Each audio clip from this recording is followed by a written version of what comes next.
आता बातमी हवामानाच्या संदर्भातील। मुंबई पुण्यासह संपूर्ण राज्यात पावसाने मोठा ब्रेक घेतलाय। ऑगस्ट अखेरीस राज्यात तब्बल 54% पावसाची तूट नोंदवली गेली आहे। त्यामुळे शेतकऱ्यांच्या चिंतेमध्ये मोठी वाढ झाली आहे। काही जिल्ह्यांमध्ये हलका पाऊस जरी पडत असला तरी पुढच्या 2 ते 3 दिवसांमध्ये मुसळधार पावसाचा अंदाज नसल्याने पुणे वेधशाळेने आता स्पष्ट केलंय।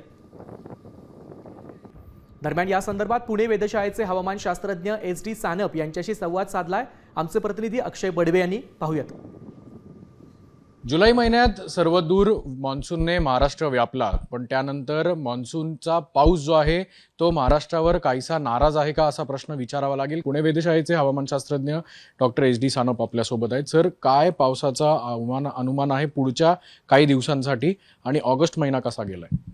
येणारे 3 ते 4 दिवसांचा जर फोरकास्ट बघितला तर महाराष्ट्रामध्ये कुठेही मुसळधार पावसाची शक्यता नाही। महाराष्ट्र जर बघितला तर बऱ्यापैकी आपण कोरडाच बघतोय किंवा निरभ्र आकाश बऱ्याच ठिकाणी आहे आणि काही ठिकाणी ढग निर्मिती आहे, परंतु ती इतकी जास्त नाही की ज्यामुळे खूप जास्त प्रमाणात पाऊस होईल। आणि त्यामुळेच येणाऱ्या 4 ते 5 दिवसांचा भारतीय हवामान विभागाकडून दिला जाणारा अंदाज जर बघितला तर त्यामध्ये काही ठिकाणी मेघगर्जनेसह पाऊस पडू शकतो, परंतु त्याची जी तीव्रता आहे ती हलक्या स्वरूपाचीच असण्याची शक्यता आहे।